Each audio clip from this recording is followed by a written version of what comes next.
Squad, atau dalam bahasa Indonesia disebut regu, adalah kesatuan tentara terkecil yang terdiri dari kurang lebih selusin orang dan dipimpin oleh seorang bintara.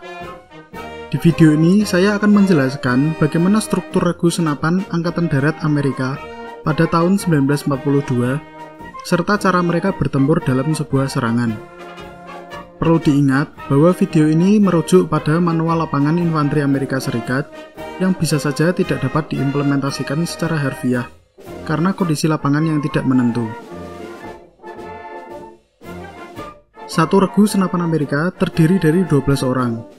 Satu komandan regu berpangkat sersan, seorang asisten komandan regu berpangkat kopral, 7 serdadu yang 2 diantaranya ditugaskan sebagai pengintai, serta tim senapan otomatis yang terdiri dari penembak, asistennya, dan pembawa amunisi. Semua personel dipersenjatai dengan sebuah M1 Garand dan bayonet, kecuali untuk asisten komandan regu yang diberi senapan M1903 dengan adapter pelontar granat dan Browning Automatic Rifle atau BAR untuk penembak senapan otomatis. Komandan regu, asistennya, dan penembak BAR juga dibekali dengan sebuah pistol M1911 sebagai backup. Pembawa amunisi dan asisten penembak BAR ditugasi untuk membawa amunisi cadangan untuk BAR.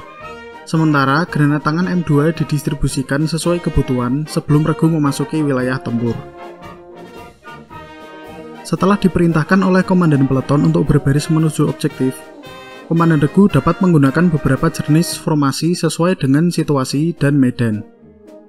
Yang pertama adalah kolom regu, dengan 2 pengintai di depan komandan regu dan asisten komandan menjaga formasi di paling belakang. Formasi ini cocok digunakan untuk menyeberangi area yang terpapar tembakan artileri dan untuk pergerakan di hutan, kegelapan, dan asap. Formasi ini mudah dikontrol dan dimanuver, namun komandan regu tidak bisa memaksimalkan potensi daya tembak regunya. Formasi ini juga rawan oleh tembakan musuh, terutama dari senapan mesin. Selanjutnya ada formasi berbanjar, atau yang di manual disebut formasi as skirmishers. Dengan komandan berada di tengah formasi, sementara asisten berada di ujung kanan atau kiri. Formasi ini digunakan untuk melintasi tempat terbuka dengan cepat, terutama area yang berkawah-kawah dari hujan artileri.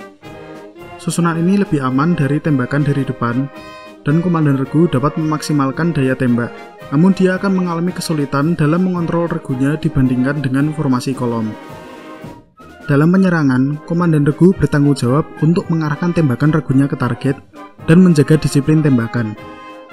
Untuk itu, dia memilih tempat terbaik untuk mengontrol anak buahnya dan mengamati tembakan mereka. Di situ dia juga harus bisa menentukan posisi tembak yang dapat regunya gunakan setelah mereka bergerak maju. Penentuan posisi penembak BAR juga ditentukan oleh komandan regu yang sebisa mungkin ditempatkan di sayap untuk memberi tembakan ke seluruh front regunya. Dalam setiap saat, komandan regu juga harus bisa menjaga orang-orangnya untuk tidak tersebar terlalu jauh, sehingga dia kehilangan kontrol, namun juga tidak bertumpuk di satu tempat perlindungan, apalagi jika tempat itu mencolok seperti sebatang pohon di tengah tanah lapang. Sementara tugas asisten komandan regu adalah menjaga kontak dengan komandan peleton, serta bertanggung jawab untuk selalu waspada terhadap serangan tank musuh dan menghancurkannya dengan granat senapan. Dia juga harus siap untuk membantu komandan regu dalam tugasnya.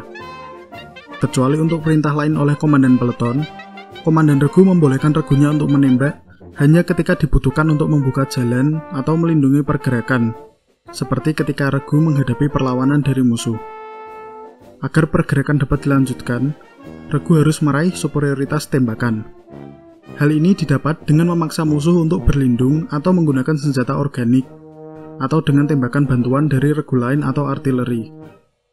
Penembak BAR adalah pilihan yang cocok untuk tugas ini, di mana kapasitas amunisi yang relatif besar dan kecepatan tembakan yang tinggi dapat digunakan untuk menekan musuh.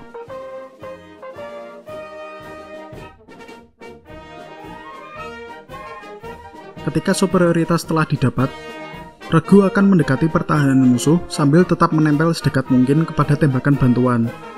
Saat bantuan tersebut dihentikan, regu akan membuka tembakan dari senapan-senapan mereka sendiri untuk menjaga musuh agar tidak kembali ke posisi pertahanan. Di tahap terakhir penyerbuan, mereka menerjang secara serempak menggunakan bayonet dan granat. Setelah posisi berhasil diraih, Komandan regu serta asistennya akan mengumpulkan regunya kembali sebelum mendistribusikan amunisi, mengurusi yang tewas atau terluka, dan menangani tawanan perang. Langkah selanjutnya tergantung dari objektif operasi. Regu bisa memperkuat pertahanan untuk kemungkinan serangan balik atau melanjutkan menuju objektif berikutnya. Jangan lupa untuk klik tombol subscribe dan lonceng notifikasi untuk tidak ketinggalan update terbaru dari kami. Terima kasih atas sudah menonton dan sampai jumpa di video selanjutnya.